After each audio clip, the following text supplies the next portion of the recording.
A core bit going into cinder block makes a sound you feel in your back teeth before you hear it in the room. 3 seconds of chatter while the diamond finds its bite, then a long, even grinding, then the pitch climbing as you break through to daylight. I have cut maybe 4,000 of those holes, and I can tell you what a wall is made of without looking at the plans.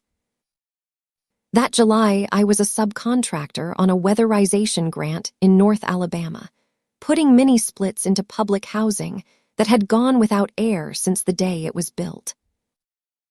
6 units a day, flat rate, paid by the unit and never by the hour. So you learn to move. The buildings at Bell House Courts went up in the early 1970s.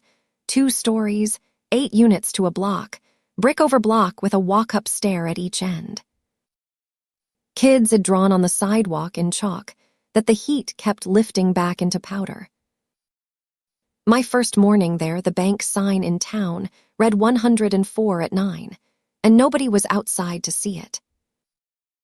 Rusk had been running in stalls for that outfit longer than I had been alive. He was a wide, slow man who wore long sleeves in July and never seemed to sweat through them. He walked me into a ground floor unit, set his boot against the baseboard on the north wall, and pointed down. There was already a hole there. 3 inches across, clean, cut through brick and block at the height of my knee, capped on the inside with a steel plate somebody had painted over a dozen times. The paint had settled into the seams so many years running that the circle showed only as a shallow dimple, like a coin under a bedsheet. Outside, the same hole wore a little screened collar that did not match any vent cap I have ever ordered from anybody. Rusk said we would run the line set through it and be gone by 10. I told him the height was wrong, that the head unit wanted to hang near the ceiling, and I would be climbing the wall with copper to reach it. He said I would manage. I asked who had cut it. He looked at the window a while, and then said the office liked us to use the hole that was there. That was the whole of the rule, and it took me 2 days to understand that it was a rule. Every apartment in that complex had one. North wall, left of center, 22 inches off the finished floor, 3 inches across.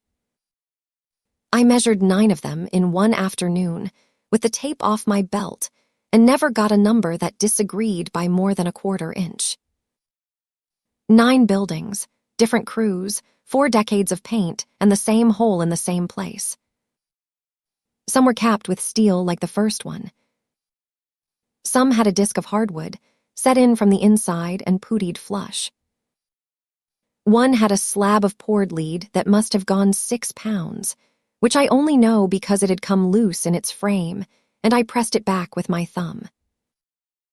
Every one of them was closed from the inside of the apartment and open to the air outside behind that little screen. That is backward for a building. You cap a hole where the weather is, not where the people are. The tenants did not talk about it much, and when they did, they used a word for it that is not a word for anything. An old man upstairs called it the old service. A young mother with 2 boys said the office called it a receipt, that a crew came out at night when one got opened, and that they were quiet about it. I asked her what opens one. She said age, mostly, in the voice people use when they have decided what they are going to believe. Nobody at Bell House kept furniture against that wall. In 11 apartments, I saw 11 couches floating a hand's width out into the room, squared up to nothing. I told myself it was left over from the baseboard heaters they tore out in the 80s. On the Thursday of my 3rd week, I reached a corner unit at 4 in the afternoon with 2 calls still on the sheet. The old hole was on the north wall as always, and the condenser pad sat around the corner on the east side, 40 feet of line set away. Using it meant boxing copper across a doorway, up over a closet, and down again, and it meant an hour I did not have. The east wall was blank block, and my bit was already wet. I want to be honest about what I was thinking, which was nothing at all except the drive home. I marked the block at knee height, because by then my hands did that without me. Water on, trigger down, and the bit chattered and caught and went in the way it is supposed to. 2 inches, 3, and then the barrel dropped forward into my chest. There was no punch-through, no bright coin of daylight, no spray of grit off the far skin of the wall. The bit just went, the way a shovel goes when you hit an old cistern. I killed the trigger and stood there with the drill hanging in the block. Air came out around the barrel, and I felt it on the inside of my wrist before I understood I was feeling anything at all. It was dry, and it was moving, and it was the temperature of a person. Not the 104 outside, not the cellar cool you get out of a shaded cavity. Blood warm and steady, with no smell to it whatsoever, and the no smell bothered me worse than a smell would have. I pulled the bit, and the cord did not come out with it. A 3-inch plug of brick and block weighs about what a full coffee cup weighs, and it rides out in the barrel every time, and it was not there. I stood still and counted, and somewhere in the counting I heard it land. It landed longer than a wall is deep, and it landed off to my left, which is not a direction a wall has. I put my light to the opening. The beam went in and did not come back off of anything. 3 inches is not much of a window, and I told myself the angle was bad, and I have had 4 years to keep telling myself that. I sleeved the hole, ran my copper, foamed the collar, and hung the head unit. It took 20 minutes, and I did all of it kneeling with my back to that wall, which is a thing you notice about yourself while you are doing it. When I got to the truck, Rusk was leaning on my tailgate with his arms crossed. He looked at my knees, gray to the shin with block dust, and then at the east side of the building. He asked me if I had cut. I said the old hole was on the wrong wall for the pad. He did not get angry, and I would have taken angry. He asked what came out, and I said air, and he nodded the way a man nods at the second half of something he already knew. He told me to call the office before dark and ask for a recap, and to say that word and no other word.